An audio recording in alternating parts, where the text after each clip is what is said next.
परमात्मने नमः। परमात्मने नमः। परमात्मने नमः। बोलो सतगुरुदेव भगवान की। जब तक कोई मनुष्य देख नहीं लेता तब तक उसको कुछ देखो। गुरु लोग क्या है कि इंगित करते हैं, बताते हैं कि ये चीज इस तरह से ऐसे है, लेकिन जाना तो हमें खुद को ही पड़ेगा।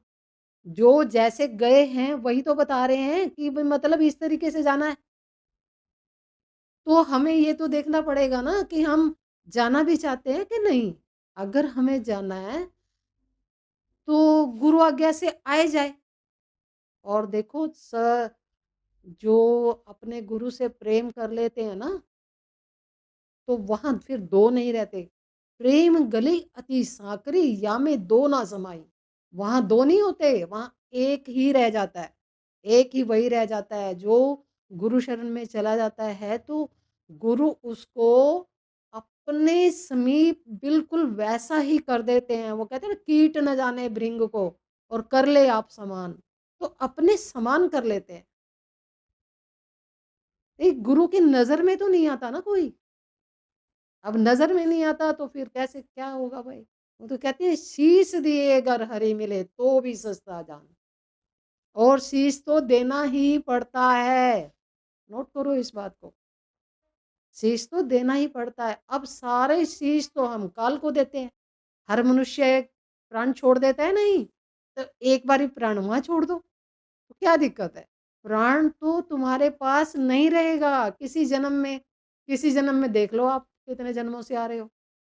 तो तब भी तो आपने प्राण छोड़ा ही था, नहीं छोड़ा था। तो भीतर में भी एक ऐसी क्रिया घटती है। तो एक बारी शीश शीश दिए जो हरि मिले तो भी सस्ता जान। ये इतना सरल है। और वो कहते हैं ना कि मैंने अगर एक एक बार अपना शीश प्रभु को दे दिया, मतलब प्रभु के लिए मर मिटा, ठीक है। तो फिर मरना ना होई। फिर कौन मरेगा। जिस मरने से जग डरे मेरे मन आनंद, क्योंकि मरने से ही पाइए पूर्ण परमानंद। पूर्ण परमानंद। इसीलिए कहते हैं ना कि आशिकी इतनी सस्ती नहीं है। ये वो जगत है, प्रभु का जगत। मैंने एक मेरी किसी से कोई बात हुई थी। तो वो ये कह रहे थे कि मरना तो आसान नहीं है। मैंने कहा तो फिर कि अभी क्या अभी अभी जन्म हुआ है क्या। अभी जन्म थोड़ी हुआ है। ये इतने जन्मों से पीछे से आ रहे हो तो तब भी तो ये छोड़ा था। ये शरीर कितनी बार छोड़ा है। बोले हमें तो याद नहीं। तो याद नहीं तो ये सारा दुख सुख कर्म ये सारा कुछ कैसे आ रहा है। तो इसी से ही याद करो। कोई आदमी इतना अमीर है, कोई आदमी इतना गरीब है, किसी के हाथ में कटोरा है, कोई सोने के सिंहासन पर बैठा है। क्यों भाई, परमात्मा की नजर तो एक है ना। भाई बच्चे परमात्मा के हैं। तो एक को गरीब एक को अमीर थोड़ी बनाएगा वो। उसकी नजर तो एक जैसी है। वो तो प्रेम है ना। तो फिर एक को गरीब एक को अमीर क्यों बनाएगा। और उनकी कृपा देखो कि हर एक को अपना ब्रह्मांड दिया उन्होंने। हर एक को अपना ब्रह्मांड दिया उन्होंने। एक ब्रह्मांड का मालिक इतना कोई सस्ता थोड़ी हो सकता है। छोटा आदमी हो सकता है जिसके पास एक ब्रह्मांड होगा। तो अपनी उस पेंसिल की नोक के समान जो आपका ब्रह्मांड है, वो छोटा सा बिंदु, उसे जरूर जानना चाहिए। और वो आपके हृदय में विराजमान है। उसका वो जो है बिंदु, वो मैं है जो मैं। एक छोटे से बिंदु में से सब कुछ घटित हो रहा है। चींटी के पगनुपुर बाजे तो भी साहिब सुनता है। आप ध्यान रखो इस बात को। एक छोटे से पेंसिल के नोक के समान बिंदु में से पूरा जगत प्रकाशित हो रहा है। आपको लगता है ऐसा हो रहा है ना। कितना आश्चर्य है। ये तो मैंने खुद देखा है ना, तभी तो बता रही हूँ मैं। बहुत बड़ा आश्चर्य है। और वो ऐसी जगह हृदय में स्थित है कि सूर्य ऊपर से सूर्य प्रकाशित हो रहा है। और नीचे वो बिंदु है और उस बिंदु से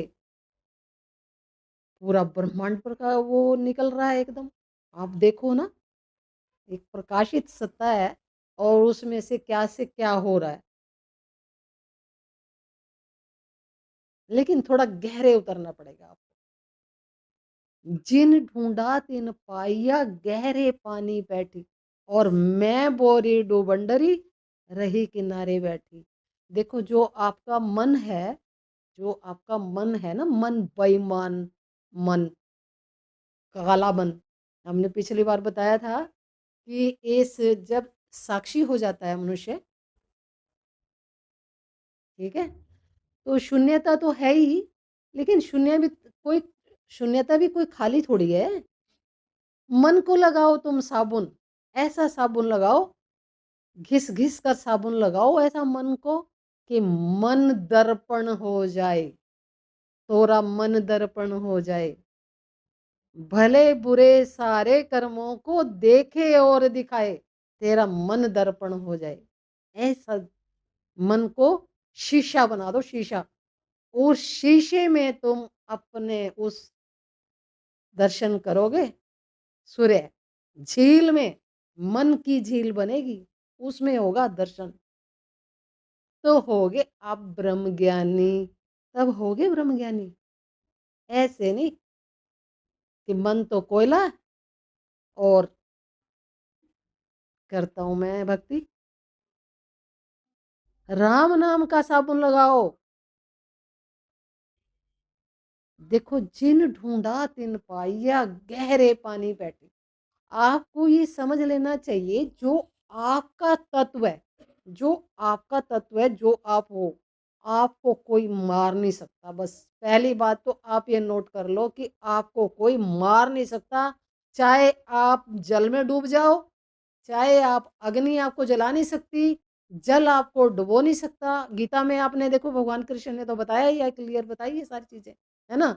हवा आपको सुखा नहीं सकती, कोई आपका कुछ नहीं बिगाड़ सकता, फिर भी लोग मरने से डरते हैं। जिस मरने से जग डरे मेरे मन आनंद, मरने ही से पाइए पूर्ण परमानंद। और एक बार मरना तो पड़ेगा, बिना मरे तो आपको कुछ नहीं मिल सकता। लेकिन कोई मरता नहीं है। कहाँ मरता है? कोई नहीं मरता है। वो एक ऐसा क्रियाकलाप है, जब आप गहरे में डूबोगे तो मोती निकाल कर ले आओगे बाहर, एक क्षण। कुछ ज्यादा लंबा चौड़ा काम नहीं है, लेकिन वहां तक तो जब पहुंचोगे ना, जब जब पहले यहां से चलो तो तुम, यात्रा थोड़ी लंबी है, यात्रा थोड़ी लंबी है, लेकिन जिनको गुरु प्रेम है, वो तो जय गुरुदेव जय गुरुदेव जय गुरु करते करते करते पहुंच जाते हैं। उनके अंदर एक ही रट होती है बस, एक अपना वो स्थान कि मुझे कहाँ पहुंचना है, बस। बीच के सारे स्टॉपेज को वो नहीं जानता क्या है क्या नहीं। एक कोई मनुष्य है ना, उसका एक लक्ष्य होता है कि ये मेरा लक्ष्य है, ये मेरा गोल है, मुझे यहाँ तक पहुंचना है। वो कैसे पहुंचना है वो प्रभु जाने, मुझे नहीं पता इस चीज का।